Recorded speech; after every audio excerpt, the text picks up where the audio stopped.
Hey y'all, welcome to Kamira's Kitchen. Today I'm going to take you step by step through a $50 soul food Thanksgiving meal. Y'all, I know times are tight and some people are really trying to save money during the holidays. So I am going to show you some recipes that you can make that are not only budget friendly, but are super delicious and will definitely give you that holiday vibe.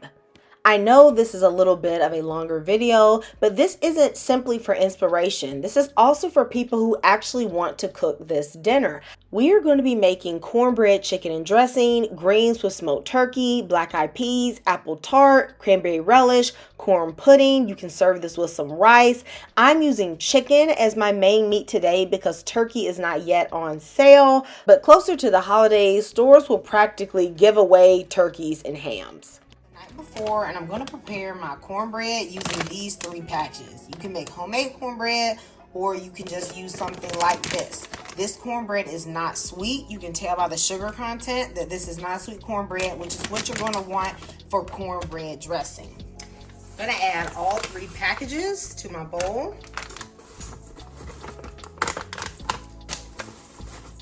And first I'm going to break up any lumps. Now, I know some people are really against pre-made like cornbread mixes, but at the end of the day, this is just flour, baking powder, a little baking soda and a bit of salt and cornmeal. It's nothing crazy going on here, okay? But you can make yours homemade if you want. Into this, I'm gonna add 2 cups of milk. Now, this milk is like milk that's on the edge of life, okay? It got a little life in it, but it's, a little fermented, all right? Then I'm gonna add 1/4 of a cup of vegetable oil and 2 eggs. That's it, okay? And then we're gonna mix this together until, most of the lumps are gone. Now, something you're gonna hear a lot of people say is that your cornbread dressing, the taste is dependent on how good the cornbread is. And if the cornbread ain't good, then the cornbread dressing ain't gonna be good. I'm here to tell you, okay, as a messenger of Jesus, that this cornbread tastes nasty, all right, but it's shown up good in the dressing. You just gonna have to try and see. I'm not gonna lead you wrong, all right. Into my cast iron skillet. Some of y'all know this is Sister Mabel, okay, that's her name. I'm gonna add a little bit of vegetable oil.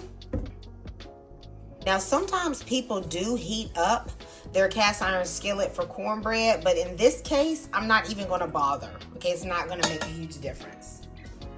Now going to add my cornbread mix. There's a couple lumps, doesn't matter. Okay, it's all good. This is not a super finicky cornbread recipe. I'm going to put this in the oven to cook at 400 degrees for about 20 minutes. I'm also going to make my pie crust the night before because this can just be sitting in the fridge and it's one less thing that I have to do on the actual day. Now, I'm going to weigh my flour. This is the most accurate way to measure flour, and so I'm weighing 300 grams, but I will leave the measurements in cups below.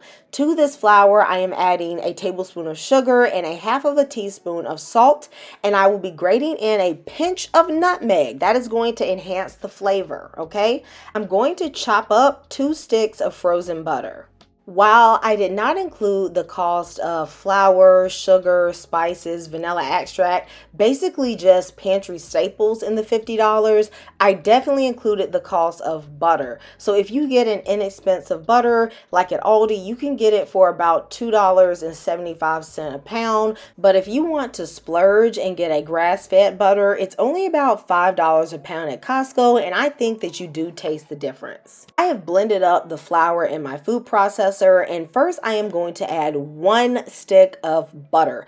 This is going to improve the texture of the actual crust because this first stick of butter is going to be grinded into about pebble-sized pieces, but some of them inevitably are going to be a little bit smaller because that's just what happens when you use a food processor. So in order to combat this, I add 1 stick first and I pulse it, and then I am going to add the last stick of butter and only pulse this for about 3 to 4 times. This is going to make sure that the flour is evenly distributed, but I still have large chunks from the second butter that I added in. Into this, I am going to stream 8 tablespoons of ice cold water. You don't want enough water to where this gets sticky. You just need enough water so that the pastry will stay together. If you can press it together and it stays like this and it is not sticky, then you know that you have the perfect consistency. I am going to spread a little bit of flour out onto my clean counter because we do not want no crumbs, baby, in this crust. We are not kneading the crust. Y'all don't get excited and start trying to put your back into it, baby. You are just basically pressing this crust together. We don't want it to be crumbly, but you don't want to work with it so much that you start melting the butter. That would defeat the whole purpose of freezing that butter. So I'm just pressing it and I'm collecting all of those little crumbs. I absolutely love an all butter pastry crust. It is so delicious. It becomes very crispy and very flaky. Let me know if you've ever made a crust like this from scratch. Now, of course, if you don't want to make a crust, you can buy a crust. However, this works out actually to be cheaper than a store-bought crust. Once I press out the crust into a disc, I am going to wrap them in cling wrap and set them in the fridge. If you are making this the day of, you just have to put them in the fridge for about an hour. Since I'm doing this the night before, obviously they will be in here overnight, and I will take them out about 15 minutes before I want to use them so that they'll be a little bit more malleable and able to roll. This cranberry relish is simple but very good. Okay, so I'm gonna add 12 ounces of freshly washed cranberries. Then I'm gonna add pineapple. Now this is a 20-ounce can of pineapple slices that I had to blend up because I didn't have crushed pineapple. But if you have crushed pineapple, just use that, okay? Then I'm adding 1/4 cup of sugar. However, if you like your relish sweeter, you can use 1/2 cup. I'm also gonna add cinnamon, a little bit of clove, and a bit of allspice. Also, just a touch of water because I had to clean out that blender. This is one of the keys to a delicious cranberry sauce, okay? A packet of Jello. Now you can use orange Jello or strawberry Jello. Some people even tell me they have cranberry Jello. Okay, I've never seen that in stores, but you could use it. Maybe raspberry would be good, but I use orange and strawberry most of the time. I like a little citrus flavor in my cranberry sauce. This is not only going to give your relish a good flavor, it's going to help it get that jelly-like texture. It's really delicious. So if you've never tried Jello in your cranberry sauce, please try it. And I'm going to let this come to a simmer. I'm going to let this cook for about 3 to 5 minutes. So I'm going to check on my cranberries. Now, you're going to know that your cranberry sauce is done well when you start hearing them pop. There's little pops. There you go. Those little pops let you know the cranberries are cooking and they're bursting open, which is what you want. So I'm just going to let this simmer for an extra 3 minutes or so before I take it off the heat and allow it to cool. It's been a few more minutes and the liquids come down just a touch and the cranberries are definitely soft. Now at this stage, I would throw in 1/2 cup of walnuts because I love a crunch in my relish. However, that doesn't fit the budget, so I'm not going to do that. I'm just going to set this on a cool eye on the back to just come to room temperature. I'm going to set this in the fridge and this will set and become jelly-like overnight. This ends the night before prep. Everything else I would make on Thanksgiving Day. The first thing I'm going to start working on is these greens because I am making kale and turnip greens today and they don't take very long at all to cook. So I am going to be simmering the smoked turkey on a back eye just on medium low for a few hours so they can become soft, and then I'll add the kale and turnip greens just during about the last 15 minutes or so. I am doing a somewhat gumbo inspired greens, or at least I was going before, but I accidentally added a little too much water, so it didn't reduce in the way I wanted it to. I am putting in 1/4 cup of dry roux. This is just baked flour that I made at the house, as well as my vegetables and some salt food Cajun seasoning and my smoked turkey. Y'all, only add like half this amount of water. I don't know what I was doing, but the water I added was just getting out of control, okay? So once I add a little bouillon, I'm going to cut this on medium-low and just let this simmer for about 1.5 hours while I start prepping the chicken for the chicken and dressing. After My chicken, I really like these free-range chickens or getting organic chicken if I can get it, which is actually the best because I honestly feel like they taste the best. So I'm just gonna give this chicken a nice rinse off. And if you don't want to use like a whole chicken, you can use leg quarters or thighs. That's the best, okay? I love those pieces. I don't need to dry this off really. I'm just gonna put this to the side. I am gonna go ahead and clean my scissors, even though actually I will be using them again. And I'm gonna clean the sink. It's very important to go ahead and clean the sink right after you wash the meat. You really should be cutting your meat on a plastic cutting board. So what I'm gonna do is I'm gonna put down a towel just to prevent any slipping, and then I'm gonna put down my cutting board. Now, it doesn't matter if that gets soaked with a little bit of chicken juice because I'm immediately going to take that up and wash it, all right? I have tons of these like little cheap kitchen towels that I wash all the time. So I have my chicken here, okay? And I'm gonna cut out the backbone, and that's what I'm gonna use. This backbone and the dark meat is what I'm gonna use for the chicken and dressing, and I'm gonna save the breast. If you have a sharp pair of kitchen scissors, it should be able to go through the bones of this chicken fairly easily. All right, I'm gonna cut around this thigh bone. And no, you don't need to take this off, okay? You can leave this. I'm gonna put this to the side in my Instant Pot liner because I'm gonna be cooking my broth in the Instant Pot. Now I want a decent amount of chicken in my chicken and dressing, but I don't want it to, go crazy, at least not on this recipe. So I'm gonna take the thigh and the leg, and I'm gonna put that in the pot. Since I'm mostly making broth of this, and I'll pick the skin out anyway, you don't really need to, trim that or anything. I'm going to use these breasts and the wings kind of like the showcase meat of this meal. That way people can still chew on chicken, but they'll also have tons of protein in the dressing. The real flavor of the chicken and dressing is going to come from this broth, all right? So if you season this well, you're not gonna have to add a lot to the dressing itself. So here's a bundle of herbs from my garden. I have thyme, rosemary, oregano, a little bit of sage, and parsley. These are just some wilted up celery. When you're making broth, you do not have to use the best vegetables. I like to put like freakishly small vegetables in here in the broth as well. So like this is a really tiny carrot, I'm gonna throw that in. Onion skins, this is like cut-offs of celery, onion bits, and then just one onion that I have. To season it, I'm gonna add 2 bouillon cubes, bay leaves, and peppercorns, as well as a little bit of chicken seasoning. I'm also going to use some Better Than Bouillon paste. This is low sodium. I'm putting in about 3.5 cups of water. Of course, the chicken will produce its own juices as well. I want the flavor to be kind of concentrated, so I'm definitely not filling this up to the max fill line by any means, okay? If you do not have an Instant Pot, then of course you can do this on the stove. You're just gonna have to add more water because some of the water is going to evaporate. And that'll take about an hour and a half or so. But with the Instant Pot, this will be much quicker. Appliances like this save so much time. So if you don't have an Instant Pot, check the link in the description to the one that I like. I'm gonna let this pressure cook for 25 minutes. And then I'll allow it to natural pressure release for at least 30 minutes.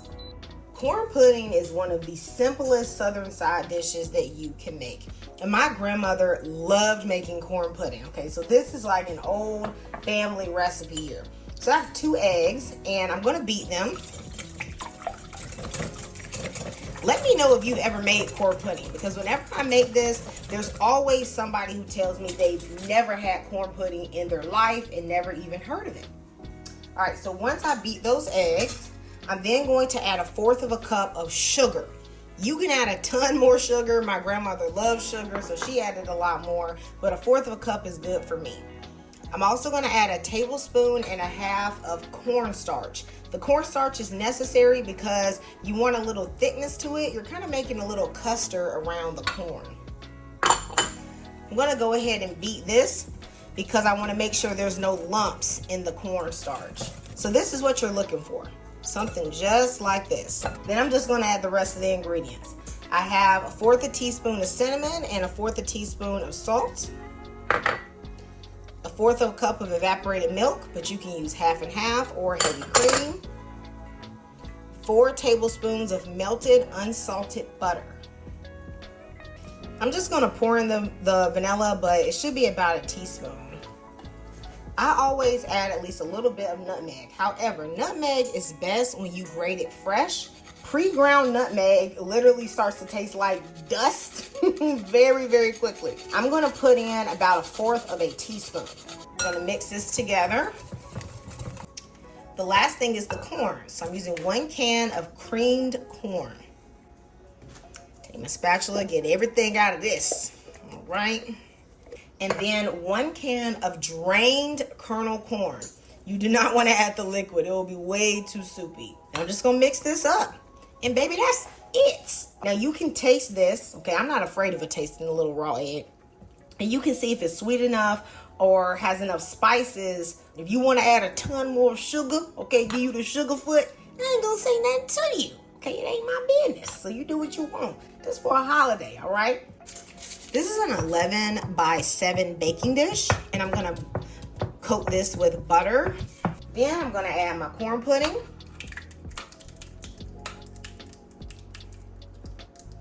The thing about corn pudding is that you don't want to use a dish that is way too small. You need this to be able to spread out in a somewhat thin layer because you want it to cook well.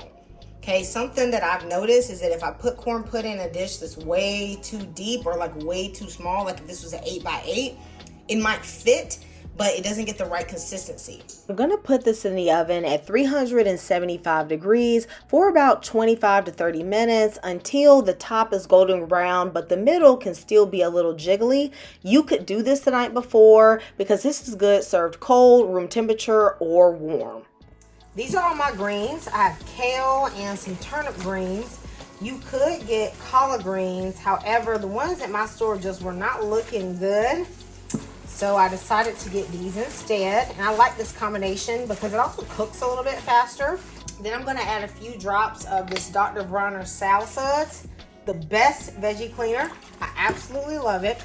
I love using surfactants to clean my greens because they clean faster to me, because surfactants will literally go onto the surface of the greens and pull off the dirt. And this is just easier to me. Now you can soak yours if you want, or you can wash yours in vinegar and baking soda. I just don't think it's as effective as this method, but use whatever method you like. I'm gonna go in and agitate my greens, and as I wash them, I'm gonna take out anything that looks bad like this. I'll just pick it and take it out. I'm gonna agitate these really well. This is really gonna dislodge any dirt, bugs, bug eggs. Okay, those are terrible.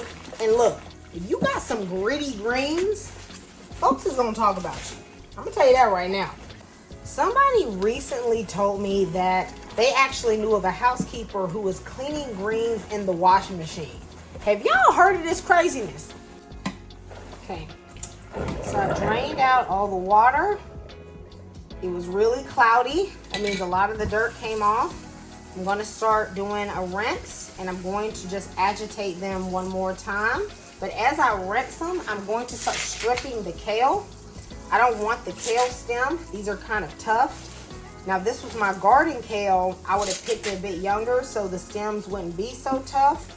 But these are definitely older leaves. I can just tell by the maturity on the stem here. Put whatever leaf you want in between your thumb and your index finger. Squeeze and pull. Just gonna make sure all the suds are gone. I'm gonna keep gathering my greens here. I don't even really care what direction they in. We just gonna put them together. Okay, just bundled just like this. Okay, this probably ain't what they teaching folks in culinary school, but this is home cooking, okay? At this point, my smoked turkey is tender enough for me, so I'm going to just stir this and adjust the seasoning and begin to add all of my greens. So I'm putting in a little bit of white pepper as well as some more chicken bouillon powder, and I'm just salting to my own taste here.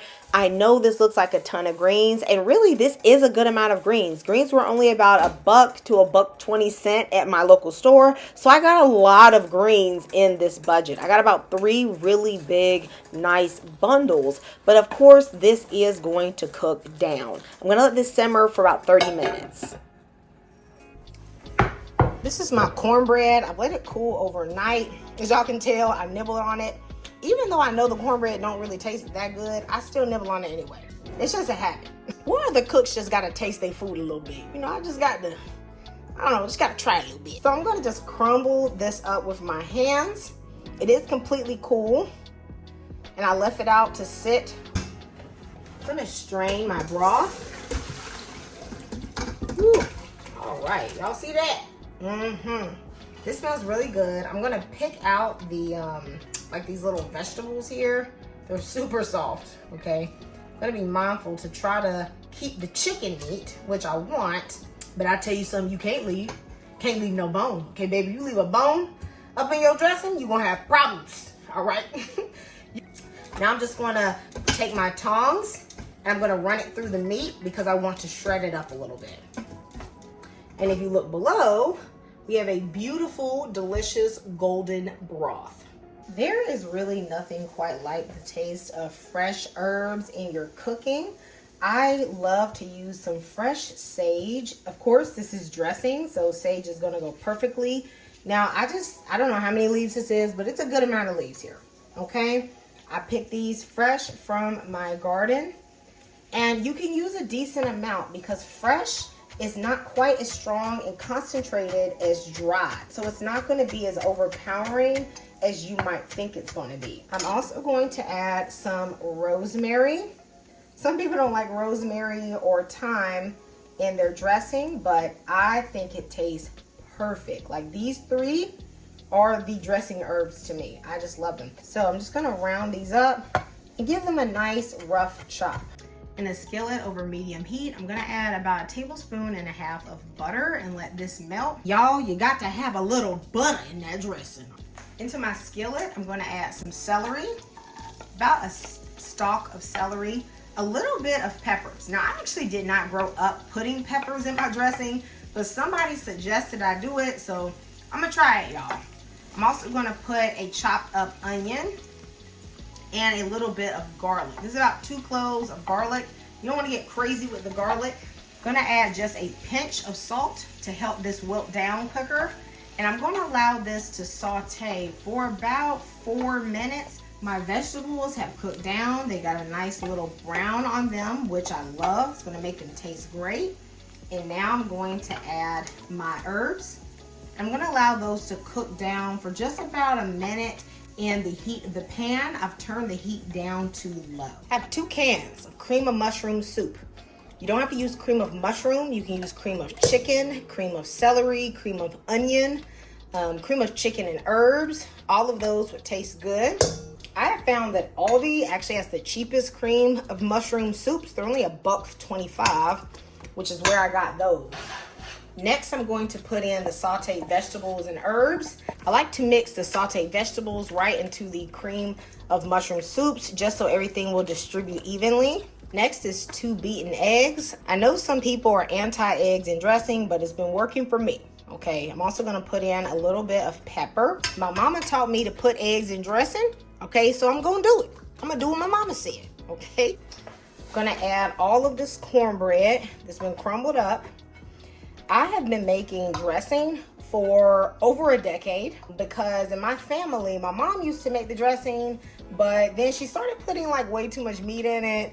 And I was like, Mom, I don't know what's going on here. I just told her I would start making the dressing. So, and some of y'all might think that sounds harsh, but y'all, in my family, we joke a lot. So, you know, we just said, Mom, I don't know what's going on. I remember one year she made some dressing and literally it was like a block because she just put so much meat in it. Like, I don't know what she was doing.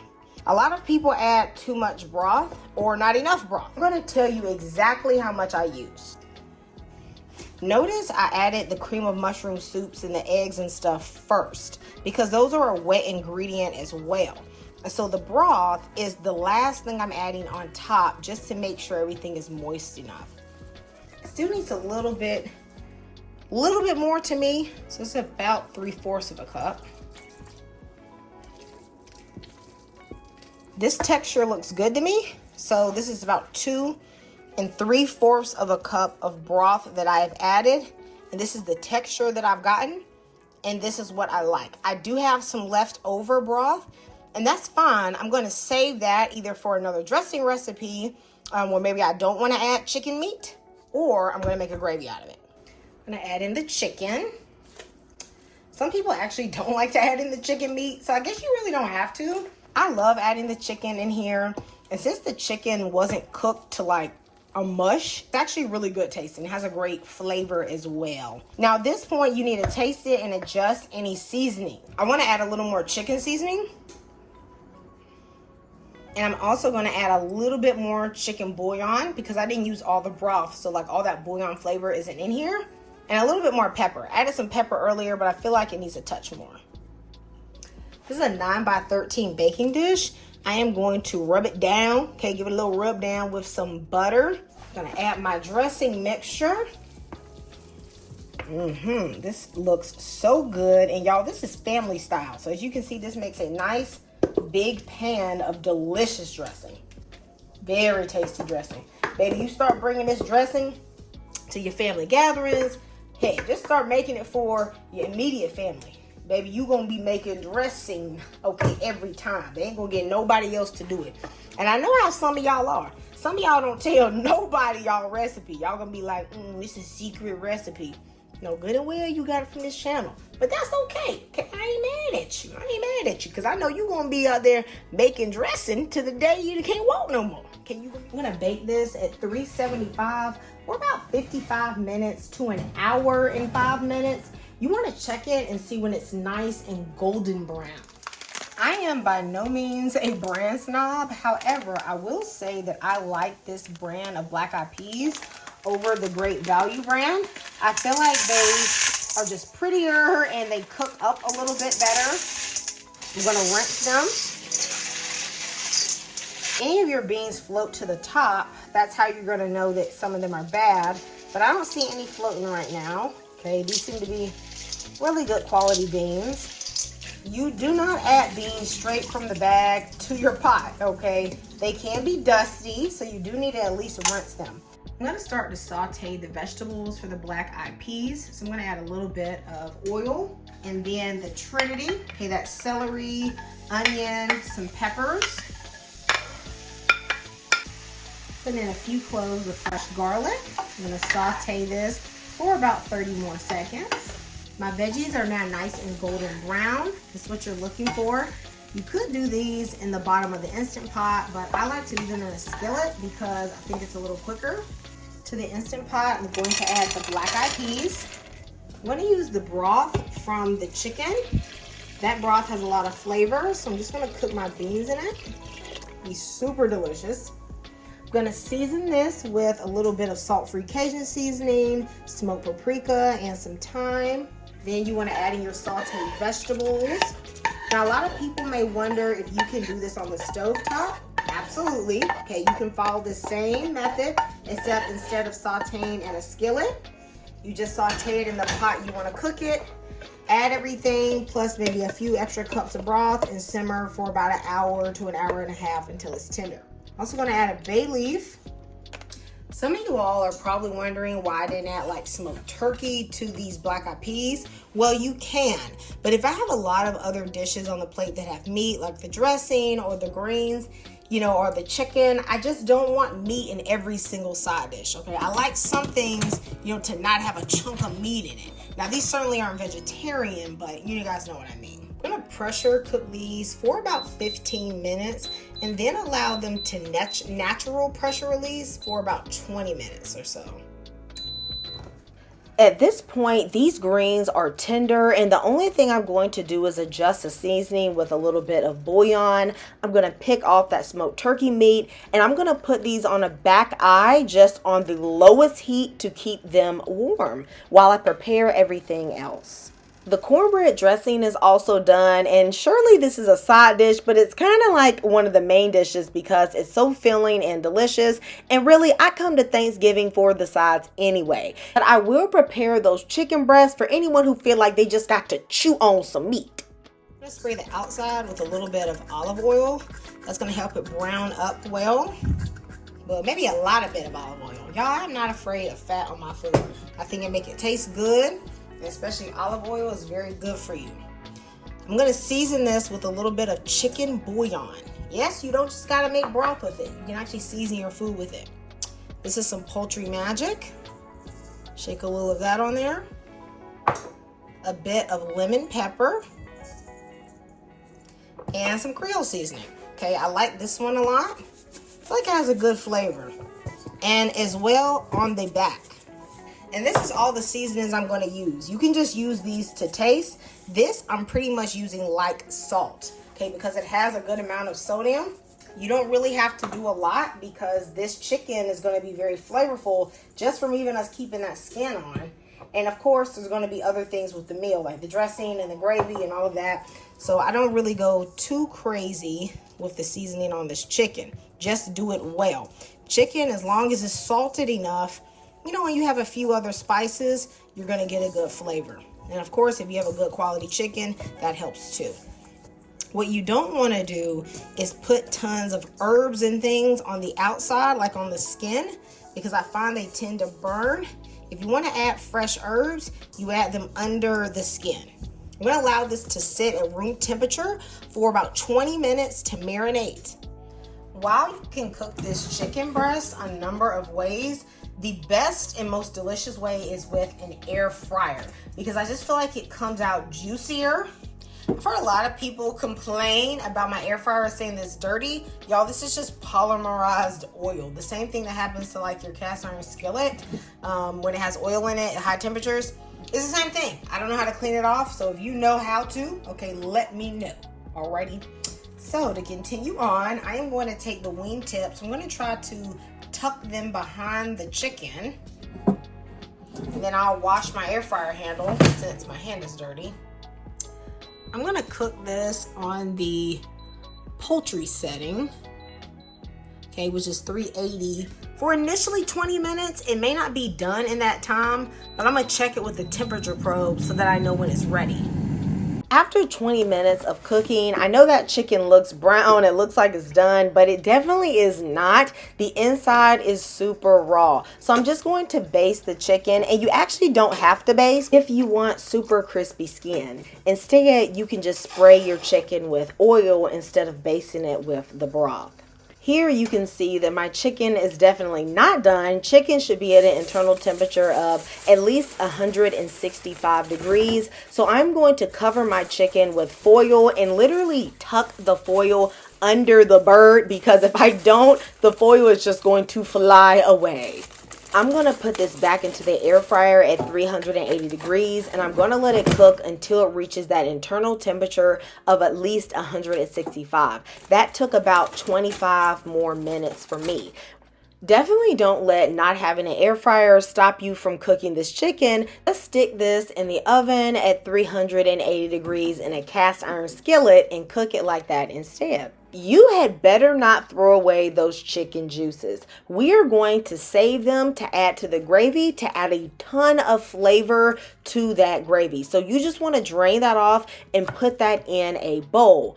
I am going to carve up this chicken similar to the way you might carve a turkey breast.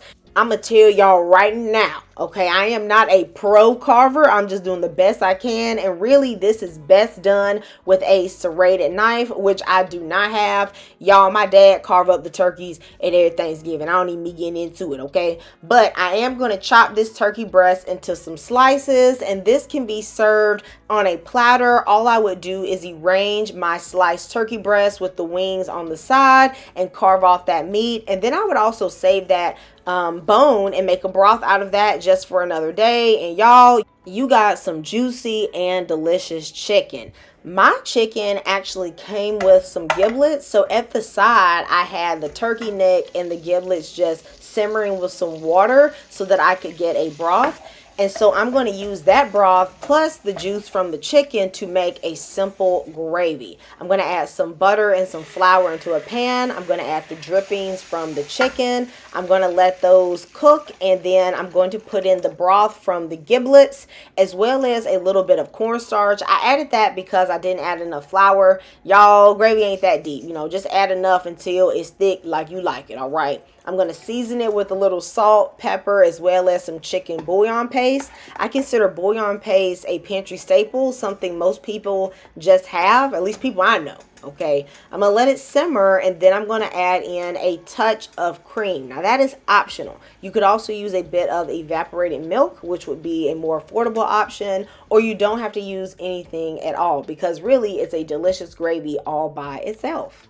No Thanksgiving meal is complete without a dessert. So I am going to be making an apple tart, and really you could make an apple pie instead. However, something I do not vibe with an apple pie is that often the bottom crust is soggy, and that just irritates the heck out of me. I don't do soggy bottom pie. All right, and I know you can par bake and do all this stuff, but the tart is easier to me. And you have enough to actually make 2 tarts, but I'm just going to demonstrate one for you. I got 3 pounds of apples for less than $5, and these are Kanzi apples, but you can use any apple that's going to hold its shape while cooking. That includes Honeycrisp, Golden Delicious, these Kanzi apples I'm using, and a plethora of other apples. Just go with whatever you can get on sale if you're really on a tight budget. To this, I'm going to add some brown sugar, some cinnamon, and some nutmeg. If you are using Granny Smith apples, you will want to put extra sugar than I'm suggesting. These are a bit on the sweeter side, but you know, Granny Smith are pretty tart.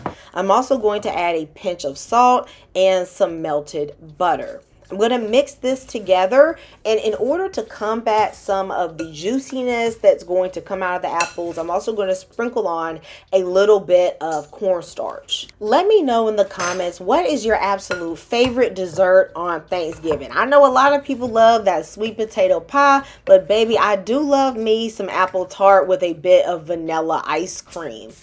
I have had my crust sitting out for about 15 minutes while I've been prepping the apples, and now it is soft enough for me to be able to mold. However, you don't want to let this crust sit out too long, or else you're not going to get that crispiness you want when you bake it. You want it soft enough so that you can roll it out, but you still want it to be cold when you put it in the oven. You guys get what I'm going with here? It's important that you roll this crust out on a piece of parchment paper with a little bit of flour. It would be way too difficult to try to peel this thin crust off of the counter. I've rolled this out to about 1/8 of an inch thickness, and then I'm going to add a little bit of flour onto the crust. That's going to help keep the crust crisp because it's going to absorb a little bit of that juice. So add that layer, and then just start to arrange your apples any which way you can. I don't add that juice that's collected in the bottom of the bowl, and I also don't toss it out. I just put it in a little saucepan and I simmer it until it gets a little bit of body, and I'll just pour it on the top of my tart. It just tastes like a sweet apple lemony cinnamon syrup. All right, now there will be apples that are left over. All of the apples we cut up won't fit in this one pie crust, but remember we have 2, so you can make another one. If you want to do 2 tarts, it'll take about 6 to 7 apples. Brush the edge of your crust with a little bit of an egg wash, and then you're going to sprinkle on some sugar and a bit of cinnamon. That sugar is going to give your crust a nice crunchiness, and it will look super beautiful. I have had the oven preheating to 350 degrees. I'm going to bake this in total for about 1 hour. At the 55-minute mark, I thought the crust looked good, but the apples were still a little bit too firm for me, so I covered it up with foil and let it cook the rest of the way. I allowed this tart to cool down completely before cutting it, and as you can see, this crust is super crispy. When I tell you this is a super delicious dessert, I don't know how you would not love this. The bottom is buttery and crispy. The apples are sweet and spicy. I love this, and my neighbors I shared this with loved it as well. Tell me you all's thoughts on this $50 Thanksgiving meal. I thought I did a good job. Everything was good. There was a little bit of variety. I feel like you could feed at least 5 people very comfortably with this meal, and everybody would walk away feeling like they definitely had a good Thanksgiving. I would add a little bit of rice to pair with those black eyed peas, and I would be ready to throw down on Thanksgiving. Let me know your thoughts in the comments, and I'll see you next time. Goodbye, and God bless.